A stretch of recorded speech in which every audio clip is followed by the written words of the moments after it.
Assalamualaikum warahmatullahi wabarakatuh. Kali ini Pade tidak menampilkan video ya, karena memang ini belum ada videonya. Pade cari-cari juga. Jadi ini adalah sebuah artikel online yang Pade dapatkan dari sebuah artikel yang bernama Historia. Nah, di artikel ini ada salah satu berita yang cukup menarik, yaitu artikel pada tanggal 4 Juli 2017. Jadi sudah sangat lama ya, tetapi masih memiliki informasi yang cukup penting buat kita semua. Yang selama ini informasi tersebut jarang kita dengar atau mungkin jarang juga diceritakan ya. Nah, judul dari artikel Historia ini adalah Ketika Malaysia Meminta Tenaga Kerja kepada Indonesia. Nah, itu judulnya ya. Kemudian subjudulnya, untuk memenuhi permintaan pemerintah Malaysia, pemerintah Indonesia mengadakan operasi senyap mengirim tenaga kerja ke Malaysia. Nah, sekarang kita masuk ke dalam isi artikelnya. Nah, ini ya. Sabtu, 1 Juli 2017. Pemerintah Malaysia merazia pekerja asing dari 15 negara termasuk Indonesia. Sekira 3 juta pekerja migran asal Indonesia tersebar di 3 sektor, industri, perkebunan, dan pekerja rumah tangga. Setengahnya tanpa dokumen alias ilegal.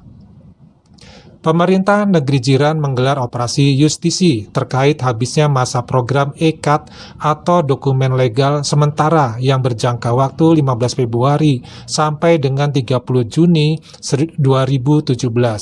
Program tersebut ditujukan agar para pekerja migran non-dokumen bisa melegalkan status mereka.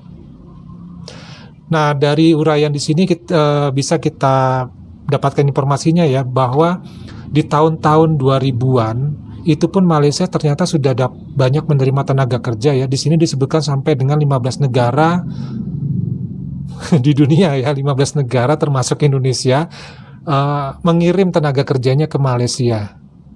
Nah, kemudian dari tenaga kerja yang ada ini ternyata dari tahun-tahun tersebut juga ya, tahun 2000-an itu ada pekerja yang legal dan ada juga pekerja yang ilegal. Nah, kemudian mereka mengadakan suatu program yang namanya EKAT. Nah, EKAT ini tujuannya adalah untuk memutihkan istilahnya, ya, agar pekerja-pekerja yang ilegal tadi itu agar menjadi legal.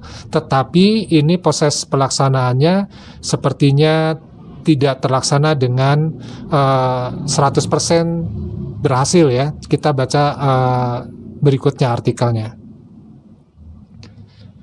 Dalam pelaksanaannya, program ini gagal memenuhi target untuk memutihkan 600.000 buruh migran tak berdokumen di Malaysia. Hingga tenggat waktu hanya sekitar 23% atau sekitar 155.680 orang saja, ungkap Direktur Eksekutif Migrant Care Wahyu Susilo kepada Historia. Dari jumlah itu hanya 22.000 pekerja migran yang ikut program pemutihan dan pelegalan status mereka. Namun menurut Migrant Care, kebijakan pemerintah Malaysia merazia dengan cara-cara koersif dan referensif dianggap melanggar hak asasi manusia atau HAM. Migrant Care mencatat bahwa razia-razia terhadap pekerja migran tidak jarang dilandaskan pada tendensi rasisme, xenofobia, hingga diskriminatif. Nah, jadi ini programnya dianggap gagal ya, karena hanya memenuhi 23% saja yang berhasil diputihkan. Artinya pekerja ilegal menjadi legal ya. Nah, dari sini ternyata setelah proses dilakukan pelegalan tadi, Malaysia melakukan razia untuk tahap berikutnya. Nah, di razia ini ternyata tidak sesuai dengan hak asasi manusia ketika melakukan razia. Ini mendapat semacam warning ya dari pemerintah Indonesia juga. Karena dalam razia tersebut ternyata para migran ini tidak jarang ya mereka melakukan semacam rasisme, xenofobia, hingga diskriminatif. Nah, untuk penjelasan xenofobia, rasisme, dan diskriminatif ini nanti Pak perjelas lagi di video yang lainnya ya. Kita lanjut.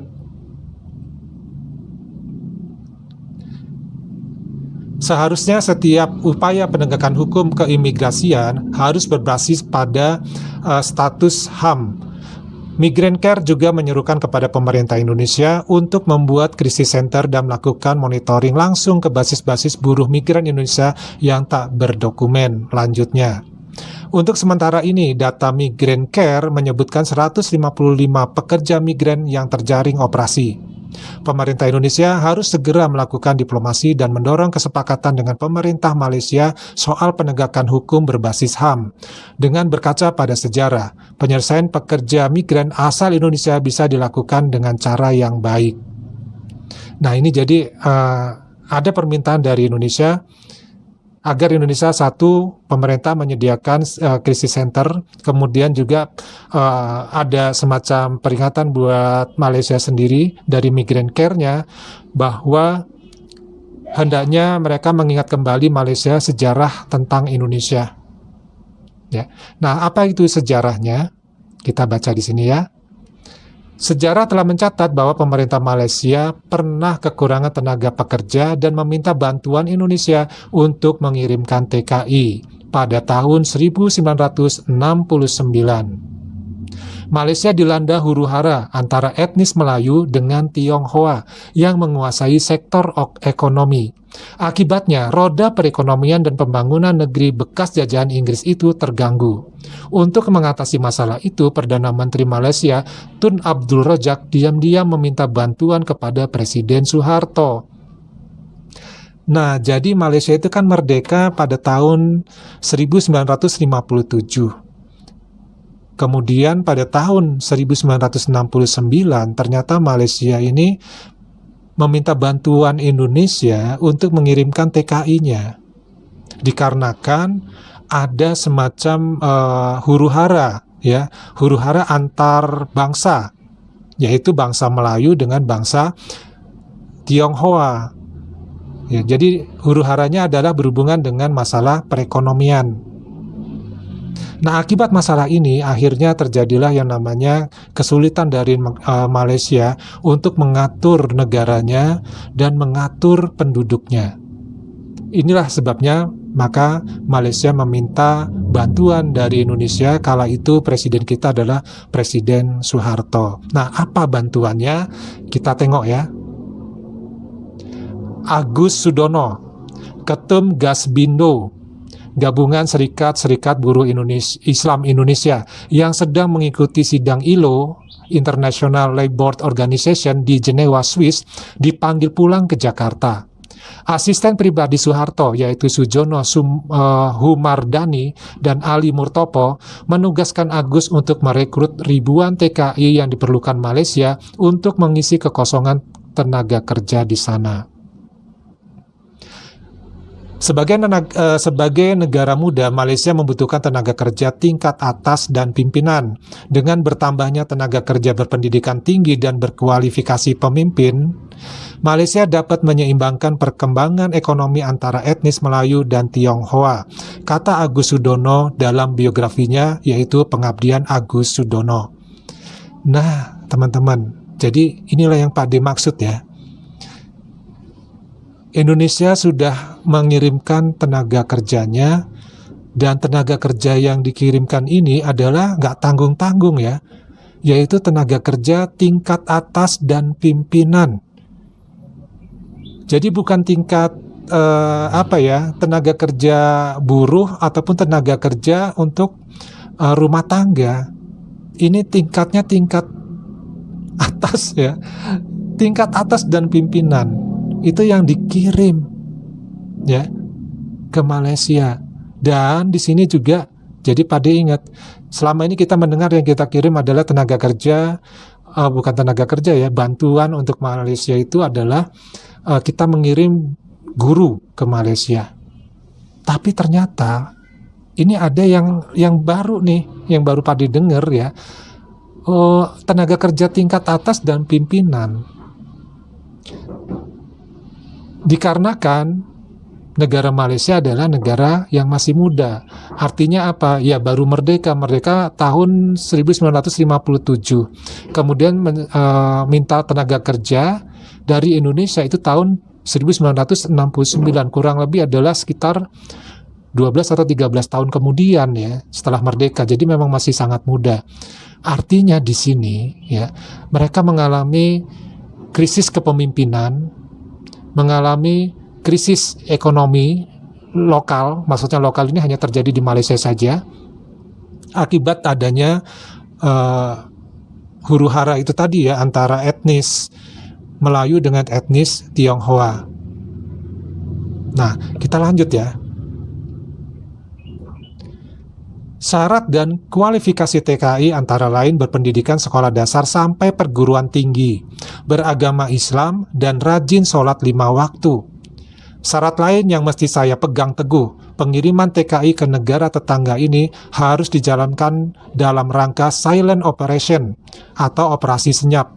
Tak boleh diketahui oleh rakyat Malaysia maupun Indonesia, kata Agus. Pimpinan operasi senyap pengiriman TKI adalah Tan Sri Ghazali dari pihak Malaysia dan Ahmad Yusuf, Kepala Intelijen Malaysia, serta Beni Murdani, Konsul Jenderal Indonesia di Malaysia. Wow. Aduh, gimana ini ya? Syarat lain yang mesti dipegang teguh adalah pengiriman TKI harus dijalankan dalam rangka operasi senyap. Tidak boleh diketahui rakyat Malaysia ataupun rakyat Indonesia. Pantesan kita hanya tahu yang dikirim itu adalah tenaga kerja, atau bukan tenaga kerja ya, tapi bantuan tenaga pengajar saja atau guru. Sementara untuk yang berpendidikan tinggi dan berkualifikasi pimpinan itu silent pengirimannya. Dan syarat lain adalah harus beragama Islam dan rajin sholat 5 waktu. Nah, ini mungkin yang menjadi salah satu sebab ya, negara Malaysia itu berpegang teguh sebagai negara Islam. Karena dari awal memang yang dikirim bantuan tenaga kerja dari Indonesia adalah orang-orang yang beragama Islam dan juga rajin sholat 5 waktu. Artinya apa? Orang-orang yang dikirim ini adalah memang memegang teguh ajaran agama Islam. Nah, itu perlu digarisbawahi ya. Nah, kita lanjutkan lagi nih. Apa yang lebih seru lagi nih? Dalam waktu cukup singkat, saya dapat merekrut 1.500 TKI sesuai persyaratan. Di antara mereka terdapat dosen lulusan Universitas Indonesia dan perguruan tinggi lainnya, karyawan GIA, Garuda Indonesia Airways, dan perusahaan-perusahaan negara, kata Agus. Wow lagi nih Pak D ya. Dikirimnya nggak tanggung-tanggung 1.500 TKI dengan kualifikasi sebagai pendidikan tingkat atas dan tingkat pimpinan yang dikirim. Minimal itu adalah sekolah dasar. Ya kalau di zaman tahun 1969 sekolah dasar di Indonesia itu pendidikannya sama dengan SMA kalau zaman sekarang, kualitasnya itu di zaman itu. Jadi coba bayangkan, kualifikasi yang dikirim nggak tanggung-tanggung ya, untuk membantu Malaysia menangani perekonomiannya. Oke, kita lanjut lagi nih ya. Mereka diberangkatkan dengan kapal Bogowonto menuju Sabah, kemudian diteruskan ke Kuala Lumpur dan kota-kota lain di Malaysia. Operasi yang tersamar ini nyaris bocor karena sebuah koran di Sabah mempertanyakan mengapa para TKI itu berpendidikan tinggi. Perkelahian TKI dengan pekerja dari Filipina disandarkan juga hampir membocorkan proyek itu. Aduh, jadi ini benar-benar operasi senyap ya. Dan ternyata juga hampir ada kebocoran karena dicurigai oleh salah satu koran di Sabah. Kok yang dikirim dari Indonesia itu pendidikannya tinggi-tinggi. Jadi ada yang curiga. Kemudian juga ada perkelahian antara TKI Indonesia dengan pekerja dari Filipina. Dan ini juga hampir membuat bocor proyek silent ini tadi ya. Tapi alhamdulillah gagal, tidak jadi bocor. Akhirnya proyek ini benar-benar sukses, kata Agus. Hampir 30 tahun setelah pengiriman TKI, masih banyak di antara mereka yang menduduki jabatan penting di Malaysia, seperti di RTM, yaitu Radio dan Television Malaysia, kemudian di MAS, Malaysian Airways, kemudian sebagai guru agama, kemudian sebagai pengurus masjid, dan sebagainya. Ini paragraf-paragraf dari yang Pak D bacakan tadi benar-benar berbobot isinya, ya, daging semua, termasuk yang bagian paragraf ini ya. Artinya apa di sini?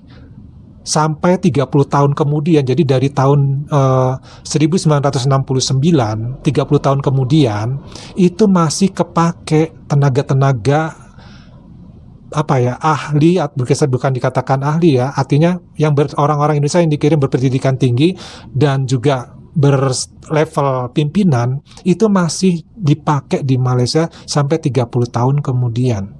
Nah, kalau sampai tahun 2024, hitung coba teman-teman, sudah berapa tahun? Artinya apa? 1.500-an orang yang dikirim, yang berkualifikasi sangat tinggi itu, ya, itu otomatis sekarang berarti sudah menjadi warga negara Malaysia. Artinya mereka yang membangun Malaysia, terutama perekonomiannya menjadi lebih baik dari sebelumnya yang terjadi huru-hara itu tadi. Nah, paragraf berikutnya, alangkah baiknya bila pemerintah Malaysia dalam menyelesaikan masalah pekerja migran non-dokumen asal Indonesia menengok sejarah bahwa TKI pernah berjasa dalam pembangunan Malaysia saat usianya masih muda. Aduh.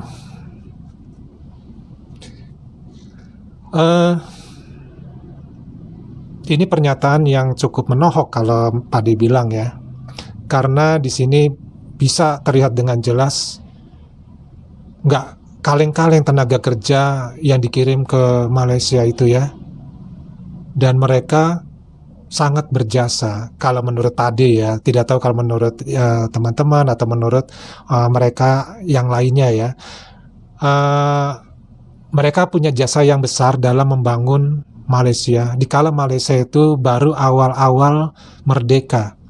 Ya 10 tahun, 15 tahun dari pencanangan kemerdekaan di tahun 1957 ya masih sangat muda usianya dibandingkan dengan Indonesia. Padahal Indonesia juga pada usia tersebut itu masih sangat muda, tetapi sudah memiliki ya orang-orang yang berkualitas tinggi, tingkat atas, dan berkualitas pimpinan. Dan ini dikirim ke Malaysia, ya. Nah, kita coba lanjutkan. Oh, sudah habis rupanya. Nah, jadi kesimpulannya adalah bukannya kita menuntut untuk Malaysia berterima kasih kepada kita karena kita sudah mengirim tenaga kerja sampai 1.500 tenaga yang spesialis untuk membangun perekonomian dan membangun negara Malaysia. Jadi ketika Malaysia baru merdeka, kalau Pak D boleh simpulkan, ini pendapat Pak D pribadi, bahwa Malaysia itu tidak siap ya untuk membentuk pemerintahan yang berjenis federasi itu tadi, gabungan dari negeri-negeri yang ada di Malaysia. Itu mereka tidak siap. Akibatnya mereka terjadilah yang namanya huru-hara di sini. Karena apa? Karena ternyata bangsa Tiongkok yang kita tahu dari zaman dulu memang paling pintar dagang, paling pintar dalam perekonomian, dan mereka ribut dengan orang atau bangsa Melayu. Akhirnya ekonominya hancur. Kemudian datanglah ya para TKI dari Indonesia yang kualifikasinya nggak kaleng-kaleng tadi. Mereka lah yang membantu membangun ya perekonomian Malaysia. Dan informasi ini ya dikatakan informasi yang silent, operasi yang senyap. Dan sampai hari ini Pak D informasikan kepada teman-teman, ya baru inilah Pak D tahu kalau ternyata ada operasi senyap seperti ini. Yang kita tahu, yang Pak D tahu yang dikirim itu adalah tenaga kerja ataupun bantuan guru saja. Ternyata bukan hanya guru. Jadi ada orang-orang yang lulusan dari universitas. Kala itu Universitas Indonesia sudah ada, kemudian Universitas Gajah Mada juga sudah ada, dan yang lain-lainnya. Bayangkan, levelnya udah level S1, ya di saat itu S1. Kemudian juga orang-orang tingkat atas pendidikannya, ya tingkat atas minimal kan tadi SD ya, pasti ada SMP dan ada SMA-nya. Dan juga mereka di sana ya berbagai macam bidang dimasukin, bukan hanya di pemerintahan tetapi di bidang-bidang yang lain, dan mereka disebar ya ke beberapa negeri untuk membangkitkan kembali perekonomian dan ya melakukan perubahan dalam gaya kepemimpinan di Malaysia. Nah, jadi kalau yang namanya ternyata agama Islam di sana kuat, bahwa Malaysia menyatakan juga sebagai negara agama Islam atau negara Islam, mungkin salah satu faktornya adalah di sini, bahwa yang dikirim TKI-nya ini adalah orang-orang yang memang taat beragama Islam. Mereka lah salah satunya yang membentuk, karena mereka pun menjadi guru, menjadi pengurus ataupun menjadi pekerja di masjid juga. Nah, menjadi kiai juga. Iya dong, masa nggak ada kiainya? Pasti ada yang dikirim dari Indonesia. Nah, bagaimana nih pendapat dari teman-teman? Ya kalau Pade agak shock juga ya mendengarkan operasi silent ini ya. Silakan dah tulis di kolom komentar pendapat teman-teman ya. Gimana? Kalau memang informasi ini kurang tepat ataupun salah, mohon dikoreksi ya, diperbaiki di kolom komentar biar Pade juga bisa tahu mengenai yang terjadi sebenarnya. Dan hal ini kenapa Pade uraikan seperti ini? Ini adalah bagian dari sejarah. Sejarah ini tidak boleh ada yang hilang ataupun sejarah itu mengalami kebengkokan. Jadi harus diluruskan. Sehingga kita tahu dengan benar siapa diri kita, ya. Kemudian kita bisa lebih baik lagi untuk bersikap, karena begini, bangsa Indonesia ini kalau menurut Pade ya sekarang ini itu bangsa yang hebat sebenarnya, IQ-nya juga hebat, tapi masalahnya ya mental. Nah, mentalnya ini nggak hebat mentalnya. Jadi ketika ketemu atau bersaing dengan orang luar negeri, kita udah down duluan. Ini masalahnya di kita. Kenapa bisa seperti itu? Ya yang pertama kita dijajah sebanyak kurang lebih ya paling lama 350 tahun. Dan selama dijajah itu kita dibikin bodoh. Dibikin kita nggak percaya diri. Kita disuruh ngikut aja. Dan sampai sekarang kita pun masih dibodoh-bodohin. Masih direndah-rendahkan oleh negara asing. Yang penting Indonesia itu diambil sumber daya alamnya. Nggak perlu jadi pinter orang Indonesia. Maka kita dibikin orang yang nggak percaya diri untuk bisa maju bersaing dengan negara maju. Itu masalahnya. Nah kalau nggak percaya dengan pikiran Pak D, perhatikan persepabolan kita. Selama persepabolan kita kemarin ini, ya, tidak ada pemain naturalisasi, maka mental dari pemain dalam negeri dari lokal sendiri itu nggak ada yang memenuhi kualifikasi ya untuk bisa bertanding melawan negara lain. Mereka udah keder duluan, udah ciut duluan. Tapi dengan adanya naturalisasi pemain-pemain yang sudah ada berkecimpung di Eropa, di Belanda, ya, mereka sudah terbiasa bermain dengan rasa percaya diri yang kuat. Akhirnya apa? Persepabolan kita bisa naik, bahkan bisa mengalahkan ASEAN dan bermain di level Asia.